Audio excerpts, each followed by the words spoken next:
Hi guys, so Avengers Infinity War has been out for a couple of days now. I've seen it, I've reviewed it, I've had time to digest it, and what I'm going to do now is I'm going to rank the entire Marvel Cinematic Universe, all 19 movies. I'm going to rank them from worst to best. Now this video could be very long, so I'm going to try and condense it as best as I can. I'm going to give little short points to each movie as to why they're going from worst to best. So at the bottom of our list at number 19 is Thor: The Dark World. This is the second part in the Thor trilogy, and it was one of those movies, in fact I think it was the only movie that I watched for the second time and didn't like it as much as I liked it the first time. Most of the movies on the list I like as equally as I did the first time I watched it, but Thor: The Dark World, it didn't have anything for me that I loved so much. I liked the movie, I liked all the movies on the list, but this is the one that I liked the least. I didn't like Malekith, I didn't like all the surrounding characters around them. The characters that I liked about Thor, that were brought over to Thor: The Dark World, I didn't like at all. Kat Dennings was really annoying in it. I didn't like Natalie Portman in it. I think Stellan Skarsgård's character was a little bit too much. Everything was a little bit too much for Thor: The Dark World, and they tried to put in forced comedy in this that didn't work at all. So Thor: The Dark World is number 19. Number 18 on the list is The Incredible Hulk. I love Edward Norton, but I just like Mark Ruffalo more. I like Mark Ruffalo's Hulk more, and I like Mark Ruffalo as an actor more, but I find myself when I watch The Incredible Hulk, I enjoy the movie overall, but there are certain scenes in this one that I enjoy most, and I think I only enjoy the movie because of these scenes. It's the scenes involving Abomination at the end. I love the battle at the end, and I love the scene at the college as well. Those two scenes are what steal the movie for me, and that's why I like the movie overall. But if I had to be honest, it wasn't the most enjoyable Marvel Cinematic Universe movie, but they were at the beginning of the Marvel Cinematic Universe and they didn't know how big the movie universe was going to be, so we can forgive them for that. Remember as well, this movie is 10 years old, and the CGI, looking at the CGI now compared to the Incredible Hulk 10 years ago, you can see that the CGI has came a long way, and that's kind of off-putting because the CGI is pretty dated.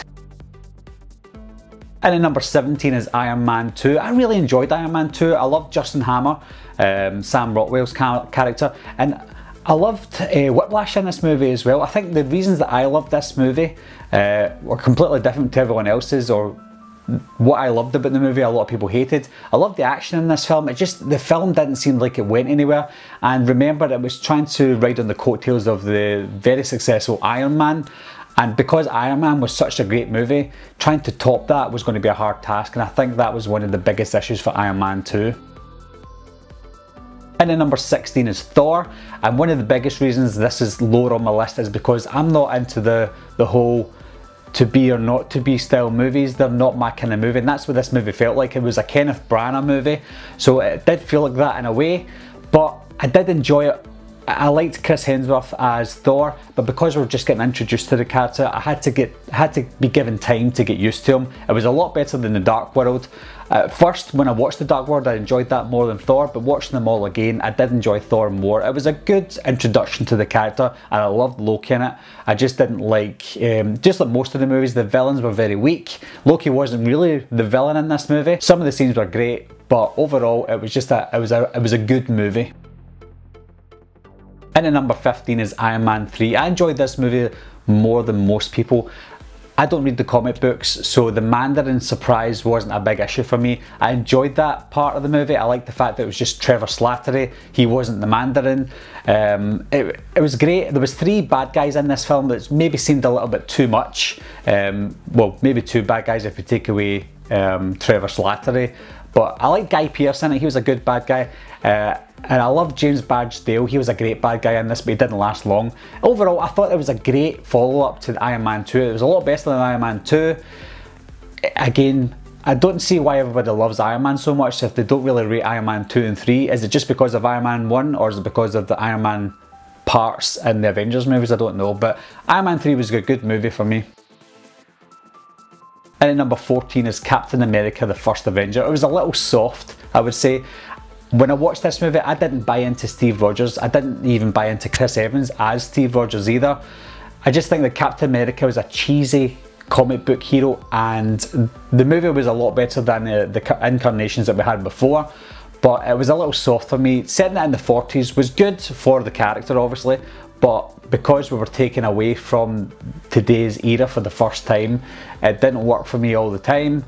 But we can forgive it because we need to know the backstory of Captain America first, how he became that super soldier, and it was a good way of doing it. And I think if you watch this movie again after watching Civil War and The Winter Soldier, you might appreciate it more, and which I did do. I appreciated more characters. I appreciated Bucky, for example.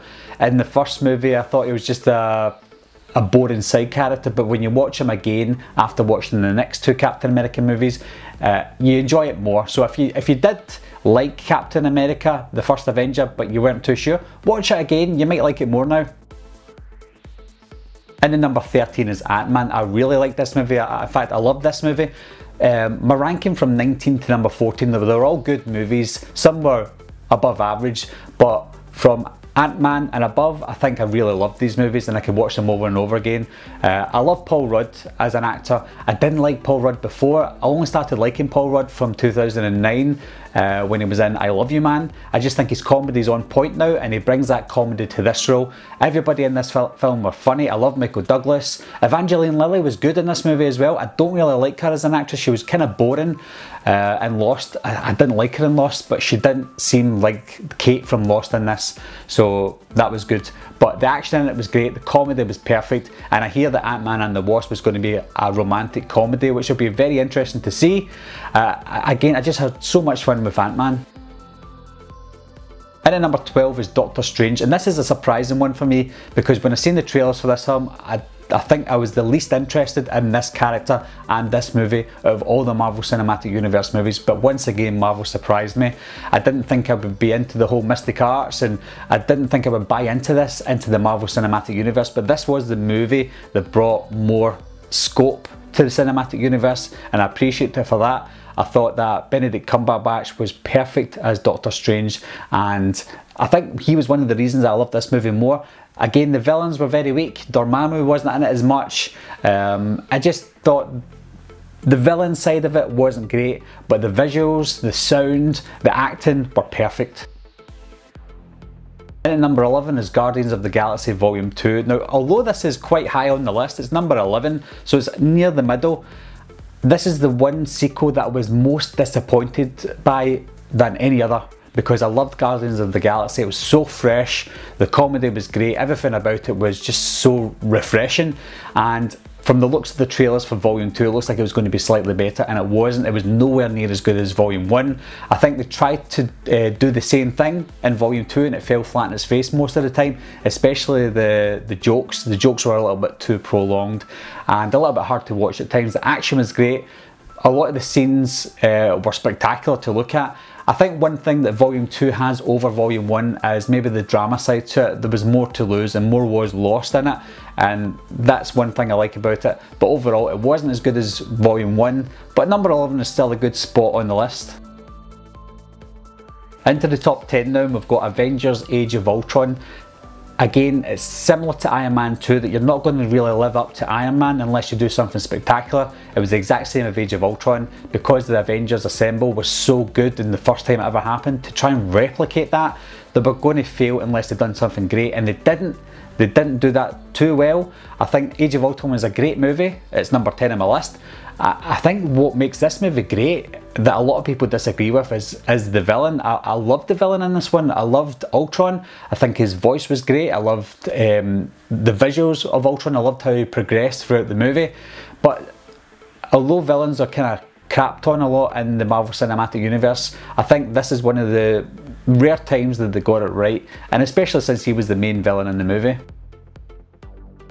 And at number 9 is Spider-Man Homecoming. There's a couple of things that made me kind of wary about this, was changing Spider-Man too soon from Andrew Garfield to Tom Holland, but Tom Holland done a great job, and also because Sony are heavily involved in this movie. In fact, they produced the movie and things, but although Sony were involved, Marvel were involved as well, and I'm really glad they did, because Spider-Man Homecoming is one of the best Spider-Man movies I've seen. I still think that Spider-Man 2 by Sam Raimi is still the best Spider-Man movie, but I think that Tom Holland is the best Spider-Man, and putting him into the Marvel Cinematic Universe movie was a genius idea, and it was a great movie. I love Michael Keaton as Vulture as well. Michael Keaton is one of those villains in the Marvel Cinematic Universe that I appreciate, and he's one of the better villains. I loved Loki, I loved Ultron, and I loved Vulture. There's more villains that we'll discuss as the list goes down.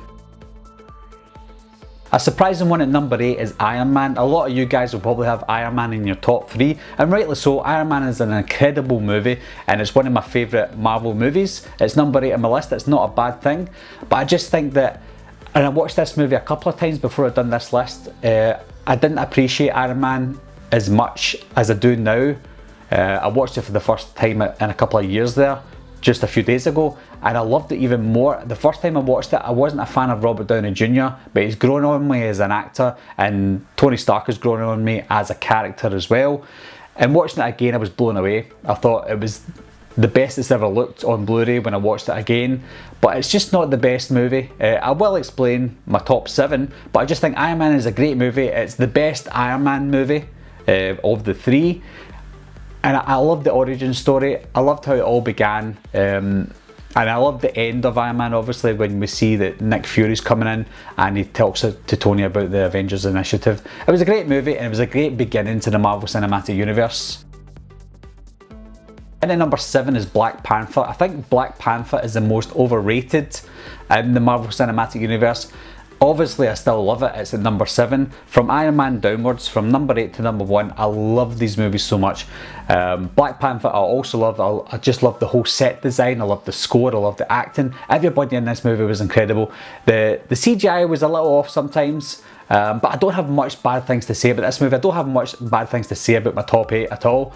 I just love Black Panther. I love the character. I didn't know much about Black Panther until I watched this movie, and I mentioned it in my Black Panther review. Within the first 2 minutes, we already know about Black Panther and Wakanda, just from the little narration that we see in the first 2 minutes. It was perfect. We didn't need to see an hour and a half of an origin story. We saw 2 minutes of a narration, and we knew everything already. It was genius. And Killmonger as well. He was another villain that I loved. He wasn't a out in your face bad guy. He had motives that he believed were right for him, but he just went about them the wrong way. And he's one of those villains with a deep emotional connection to people in the real world as well. I just thought Killmonger was great. It was very realistic, and another reason why I love Black Panther. And at number 6 is Thor Ragnarok. I didn't think I would love a Thor movie more than I do now with Ragnarok. When I went to see it in the cinema, I loved it. But when I watched it on Blu-ray, I just loved it even more. The colours, the score, everything about this movie was great. And what makes this movie so special is the fact that Thor and Thor the Dark World are rated lower on my list than most of the movies. I thought they were good, but I think Thor as a character and a movie franchise is the most improved. I think with Taika Waititi coming in and making it more of a comedy, he made it more of the Guardians of the Galaxy style. I think that was a genius idea as well. I think it was too serious and too historical looking. He needed a change up, and this was the best way to go about it. And then number 5 is the Avengers, or Avengers Assemble, depending on where you're from. This is the first movie that I've seen, apart from Freddy vs Jason, but bringing in other characters from other movies and the scope that they did, is that you're not going to see that again. And I think that's what makes this movie so special, and probably higher up on other people's Marvel lists as it is on mine. When you watch it back though, I think we've improved since then. Marvel has improved since then. Their character development has improved since then. That's not a bad thing. Back in 2012 they did the best what they could. They had all the characters at the time that they could use, and they used them wisely. And they only had 5 or 6 characters in the movie, and even though they were secondary characters, most of them, they still made it a big event, and you can tell by the box office as well, it was a big massive event, something that we're not going to see in the future again for the first time. We've got sequels, we've got Age of Ultron, and we've got Infinity War and whatever's after that, but you're not going to see all them for the first time as we did with Avengers Assemble. So it was a very special movie, and that's one of the reasons it's high on my list. And And then number 4 is Guardians of the Galaxy. Now, like most of you who don't read comic books and myself, I'd never heard of Guardians of the Galaxy. I never knew anything about them. All I knew was they were part of the Marvel Cinematic Universe, so it piqued my interest. And then when the trailer came out and the production stills were coming out, I was thinking, this is looking pretty good. The cast is looking great. Chris Pratt, I do like Chris Pratt, or I did like Chris Pratt before the movie. I love him now. He's a big megastar now, but when I watched him in the trailer and I watched the other characters in the trailer, it just seemed so naturally funny, and it just looked like a naturally great movie before I even watched it. And when I saw it, it was so refreshing, and it was just out there. It was nothing like any other Marvel Cinematic Universe movie yet. It was out in space, and I think this was the first movie where Marvel and Kevin Feige knew that they could take it not just on Earth, but they could bring the whole universe, involve the whole universe as well. And then number 3 is Captain America Civil War. Now, I had trouble picking my top 3. It was very close between them, but I had to make a decision, and Captain America Civil War is number 3. I love it so much. I love all the characters in this movie. This felt like most people say, the real sequel to the Avengers. Age of Ultron was great, but I just think that Civil War was more of an Avengers movie than Age of Ultron. This was the movie out of the whole cinematic universe that had the most heart to it, and I had the most feelings towards this movie as well. I've watched Captain America and Iron Man grow throughout the years, throughout the movies, throughout the Iron Man, the Captain America movies and the Avengers movies, and seen them battle against each other because of Bucky. Not just because of Bucky, but because the Avengers Accords and difference of opinion. It was just so emotional. Like, you compare this movie to Batman vs Superman. A lot of people do. Batman vs Superman is a 2-movie show. It had Man of Steel, then Batman vs Superman. We didn't feel much for Batman, we didn't feel too much for Superman, and that's why Batman vs Superman kind of failed. But with Captain America Civil War, we know the characters, we've known them for years, we went on the journey with them, and I think they brought that emotion to Civil War. Not only did they bring that emotion, the action in it was great. That was when they announced Spider-Man. Everything was just clicking and it was all connecting, and because they'd done such a great job, the Russo brothers, they were chosen to direct Infinity War. And a close second is Captain America the Winter Soldier. I love the Winter Soldier just for the similar reasons I did with Civil War. Bringing back Bucky was excellent. I didn't think we were going to even see Bucky at all. I just thought he was a goner in the first Avenger, but bringing them back as this super soldier, it was excellent. It was like a spy espionage movie. It was the first time the Russo brothers was directing in a Marvel movie. It just felt so different to the Marvel movies we were seeing. Some of the Marvel movies were getting a little bit cheesy, but still great. But this brought it down to earth. It was just so gritty and great action. I loved the highway scene. That was excellent. I loved Black Widow in this one. She was a little bit annoying in Iron Man 2 and the Avengers, but we've seen a bigger side to Black Widow. We didn't just see the assassin, we've seen the human in her, and the same with Steve Rogers and the same with Bucky. And then number 1, no surprise, the last one is Avengers Infinity War. I had a few days to think about it. I didn't want to do this video too early just in case I've changed my mind, but thinking about Infinity War, it has to be my number 1. All the way through the movie was fantastic. At the end, a lot of people are saying that it left a sour taste in the mouth because of what the Russo brothers done.